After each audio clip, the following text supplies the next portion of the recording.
Welcome, seekers of truth, to Beyond the Veil. I'm Radzi, and today we're embarking on a journey through time itself, past, present, and the mysterious future that awaits us all. Before we dive into the depths of prophetic revelation, if you're new here, take a moment right now to subscribe to our channel and hit that notification bell. This ensures you won't miss our explorations into the hidden realms of spiritual knowledge. And if you're returning, welcome back, fellow traveler. Have you ever wondered if the ancient words written thousands of years ago could possibly describe the world we live in today?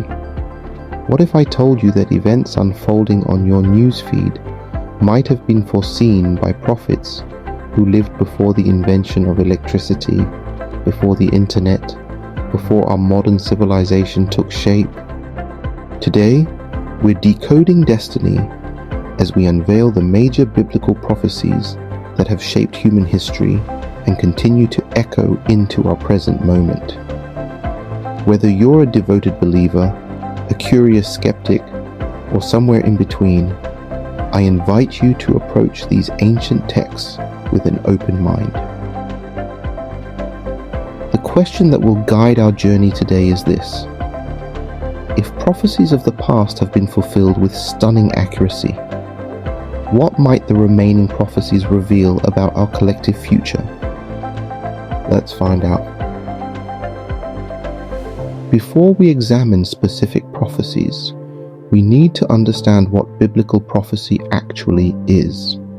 Contrary to popular belief, prophecy in the Bible isn't primarily about predicting the future, though that's certainly part of it. The Hebrew word for prophet, nabi, means spokesperson or one who is called. Prophets were essentially messengers, delivering divine communication to the people.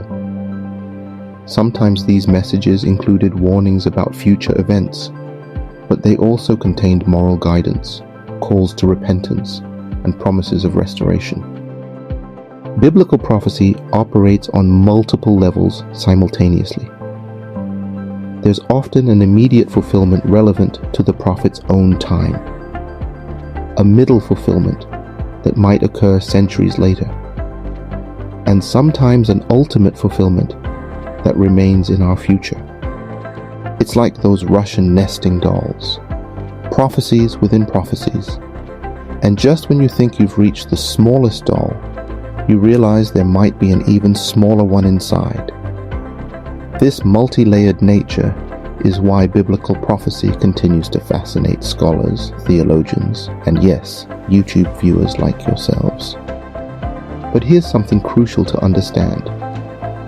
Biblical prophecy isn't meant to satisfy our curiosity about the future. It's designed to change how we live in the present. As we explore these prophecies today, I encourage you to consider not just what they might predict, but what they reveal about the nature of existence itself. Let's begin with prophecies that have already been fulfilled, our proof of concept, if you will. These historical fulfillments give us a foundation for understanding prophecies that may still await completion. The fall of empires. The prophet Daniel, writing in the 6th century BCE during the Babylonian exile, had a series of visions recorded in the book of Daniel. In chapters 2 and 7, he described 4 successive empires that would dominate the world stage. First was Babylon, represented by gold and a lion with eagle's wings. Then came the Medo-Persian Empire, symbolized by silver and a bear. Third was Greece under Alexander the Great, depicted as bronze and a 4-headed leopard. Finally, the Roman Empire, represented by iron and a terrifying beast with iron teeth. Now, skeptics might say, well, Daniel was just making educated guesses based on the political climate of his time. But consider this. When Daniel wrote these prophecies, Rome wasn't even a significant power yet. It would be centuries before Rome conquered the known world, exactly as Daniel foresaw. the destruction of Tyre. In Ezekiel 26, written around 587 BCE, we find an astonishingly specific prophecy about the city of Tyre. Ezekiel predicted that many nations would come against Tyre. The city would be scraped bare like the top of a rocket stones, and timber would be thrown into the sea. It would become a place for spreading fishing nets. It would never be rebuilt. When Nebuchadnezzar besieged Tyre, the mainland city was destroyed, but many residents escaped to an island fortress half a mile offshore. Then, 250 years later, Alexander the Great came along and did something unprecedented. He built a causeway to the island using the rubble from the mainland city, literally throwing the stones and timber into the sea, just as Ezekiel had written. Talk about taking prophecy literally. And today, the ancient site of Tyre is indeed a bare rock, where local fishermen spread their nets to dry. The modern city of Tyre is built in a different location. The Cyrus prophecy. Perhaps one of the most remarkable prophecies concerns King Cyrus of Persia. In Isaiah 44 and 45, written around 700 BCE, the prophet named Cyrus as the one who would free the Jewish people from Babylonian captivity and enable them to rebuild Jerusalem. What makes this extraordinary is that Isaiah wrote this prophecy roughly 150 years before Cyrus was even born, and long before Persia was a world power. Yet history records that Cyrus did exactly what Isaiah prophesied, even issuing a decree that specifically allowed the Jews to return and rebuild their temple. Imagine someone in the year 1875 accurately predicting not just world events of 2025, but naming a specific world leader who wouldn't be born until decades later. That's the equivalent of what we're seeing with the Cyrus prophecy. Now we come to what many consider the heart of biblical prophecy, the Messianic prophecies. These are predictions about a coming deliverer, scattered throughout the Hebrew scriptures, which Christians believe were fulfilled in Jesus of Nazareth. Whether or not you personally believe Jesus was the Messiah, the sheer number and specificity of these prophecies deserve serious consideration. Birth prophecies. Micah 5:2, written around 700 BCE, predicted the Messiah would be born in Bethlehem, a tiny, insignificant town. Isaiah 7:14 spoke of a virgin conceiving. Genesis 49:10 indicated he would come from the tribe of Judah. Numbers 24:17 described him as a star coming out of Jacob. I always find it amusing when skeptics suggest Jesus or his followers manipulated events to fulfill prophecy. Because arranging your own birth location and family lineage is totally something you can control. Life and ministry. Prophecies. Numerous prophecies describe the Messiah's life and ministry. Isaiah 35:5-6 said he would heal the blind, deaf, and lame. Zechariah 9:9 predicted he would enter Jerusalem on a donkey. Psalm 41:9 foretold his betrayal by a close friend. Zechariah 11:12-13 specified the price of betrayal, 30 pieces of silver. Death prophecies. Perhaps most striking are the prophecies about the Messiah's death, particularly Psalm 22 and Isaiah 53, written centuries before crucifixion was even invented as a method of execution. His hands and feet would be pierced. People would gamble for his clothing. He would be mocked and insulted. He would be silent before his accusers. He would be buried in a rich man's tomb. Professor Peter Stoner, in his book Science Speaks, applied the principles of probability to just 8 of these messianic prophecies. He calculated the chance of one person fulfilling all 8 at 1 in 10 Psalm 17. That's 1 in 100,000. To visualize this, imagine covering the entire state of Texas with silver dollars 2 feet deep. Mark just one of those coins and mix them all thoroughly. Now blindfold someone and ask them to pick the marked coin on their first try. Those are roughly the odds of one person fulfilling just 8 Messianic prophecies by chance. And Jesus didn't fulfill just 8. Scholars typically identify between 60 and 300 Messianic prophecies fulfilled in his life, death, and resurrection.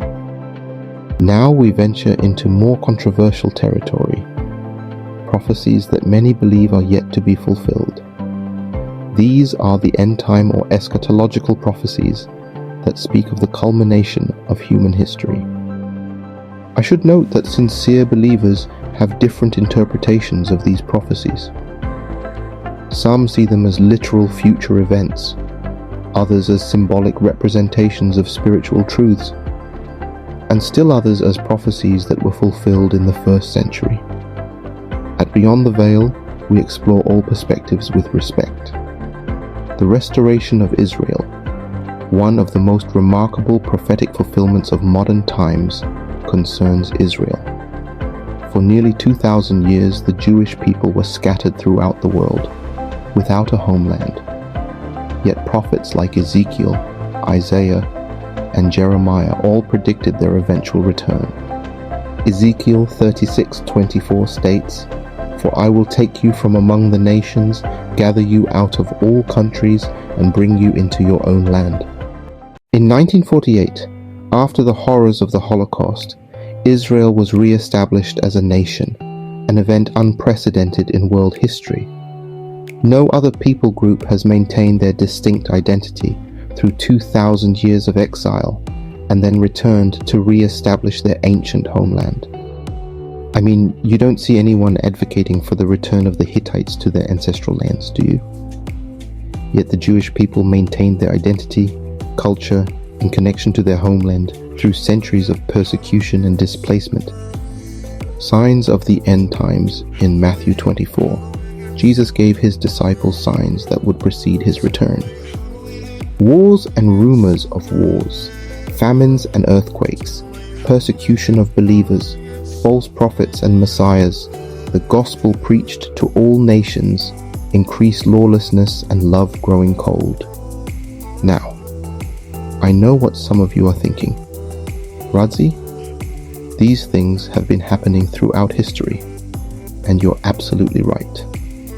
Every generation has experienced wars, natural disasters, and moral decline. But Jesus described these as birth pains, increasing in frequency and intensity as the end approaches. And there are aspects of our modern world that are truly unprecedented.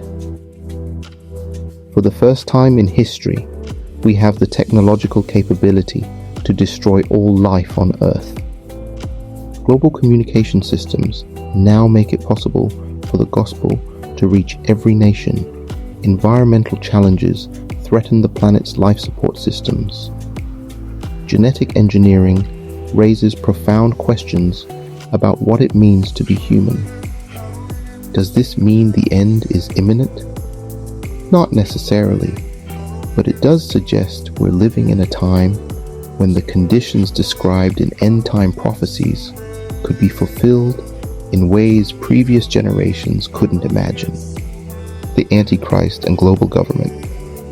Several prophecies speak of a figure variously called the man of lawlessness, the beast, or commonly, the Antichrist, a charismatic leader who will unite much of the world under a single government.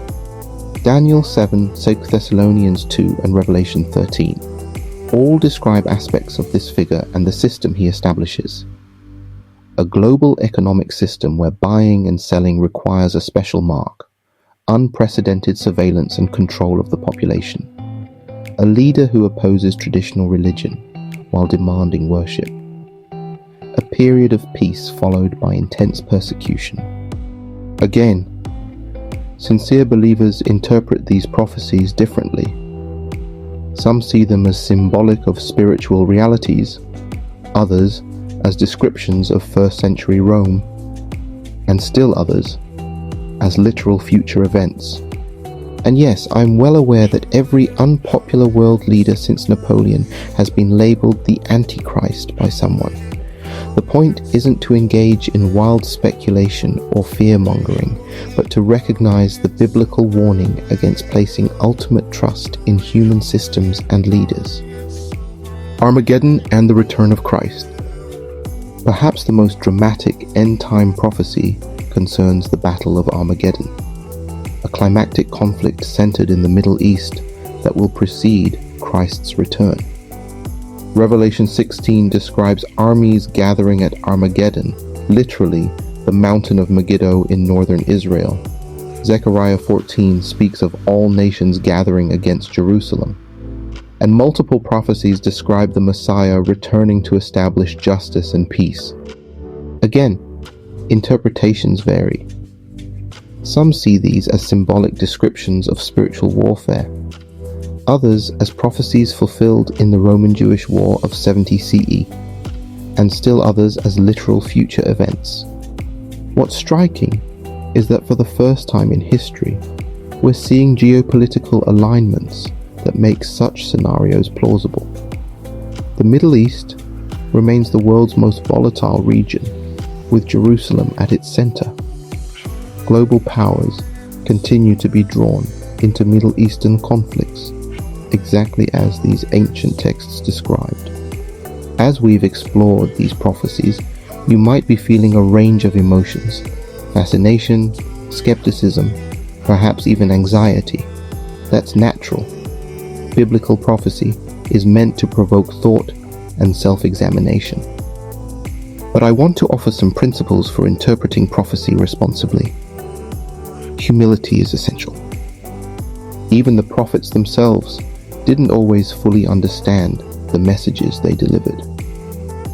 Daniel was told to seal up certain prophecies until the time of the end. Jesus said no one knows the day or hour of his return, not even himself during his earthly ministry. If the prophets and Jesus himself acknowledged limits to prophetic understanding, how much more should we approach these texts with humility? I've lost count of how many confident predictions about the end of the world have come and gone in my lifetime alone. Every few years, someone claims to have cracked the prophetic code, only to be proven wrong when their dates pass uneventfully. Context matters. Biblical prophecy wasn't written in a vacuum. It emerged from specific historical, cultural, and literary contexts. Understanding these contexts is crucial for responsible interpretation. For example, apocalyptic literature like Daniel and Revelation uses highly symbolic language that would have been familiar to its original audience, but can be confusing to modern readers if taken ultra-literally. I mean, when John describes locusts with human faces, horses' manes, and scorpion tails in Revelation 9, he's probably not predicting some bizarre genetic experiment gone wrong. He's using apocalyptic imagery to convey spiritual truths. Pattern recognition over date setting. Rather than obsessing over dates and timelines, responsible prophecy study focuses on recognizing patterns and principles. The Bible describes cycles of judgment, redemption, and restoration that repeat throughout history while moving toward an ultimate fulfillment. When Jesus told his disciples about end-time signs, his conclusion wasn't, "Therefore calculate the date," but "Therefore keep watch, because you do not know on what day your Lord will come." Prophecy should inspire action, not anxiety. Biblical prophecy wasn't given to satisfy our curiosity about the future or to provoke fear. It was given to inspire faithful living in the present. Every prophetic passage has practical implications. If Christ could return at any time, how should I prioritize my life? If material systems are temporary, where should I place my ultimate trust? If God's kingdom of justice and peace is coming, how can I embody those values now? The test of whether we're engaging with prophecy properly isn't how accurately we can predict future events, but how it shapes our character and actions today. As we near the end of our journey today, I'd like to share a personal reflection. My own study of biblical prophecy has left me with a profound sense of both humility and hope. Humility, because these ancient texts remind me that human history is part of a larger story, one that began before us and will continue after us. They challenge my tendency to make myself the center of the universe, or to assume my generation is the pinnacle of human achievement. And hope, because if these prophecies tell us anything, it's that history isn't random or meaningless. There's a direction to human events, a purpose being worked out across the centuries. Even in our darkest moments, we're not abandoned to chaos or chance. The prophets speak of a future where justice prevails, where peace replaces conflict, where the vulnerable are protected rather than exploited. Whether you see these as literal predictions or powerful metaphors, they offer a vision of what human society could and should be. And now, I'd like to leave you with a reflective question to ponder after our time together. If the ancient prophets could see our world today, what would they identify as our greatest dangers and our greatest opportunities? Take some time with that question. Perhaps journal about it, discuss it with friends, or simply let it simmer in your thoughts. We've covered a lot of ground today, from prophecies fulfilled in ancient history to those that may still await completion. We've examined the remarkable specificity of Messianic prophecies and considered how end-time predictions might relate to our modern world. I hope this exploration has sparked your curiosity and deepened your appreciation for these ancient texts, regardless of your personal beliefs. At Beyond the Veil, we believe that engaging with profound spiritual questions enriches our lives, even when those questions don't have simple answers. If you've enjoyed this journey, please take a moment to like this video, subscribe to our channel if you haven't already, and hit that notification bell. Your support allows us to continue creating content that explores the deeper dimensions of spiritual wisdom. And now, I'd like to close with an affirmation that I invite you to repeat with me. This affirmation encapsulates what I believe is the heart of prophetic wisdom. I am part of a story larger than myself. I choose to live with purpose, compassion, and hope, regardless of what tomorrow may bring. Let's say that together once more. I am part of a story larger than myself. I choose to live with purpose, compassion, and hope, regardless of what tomorrow may bring. And one final time, I am part of a story larger than myself. I choose to live with purpose, compassion, and hope, regardless of what tomorrow may bring.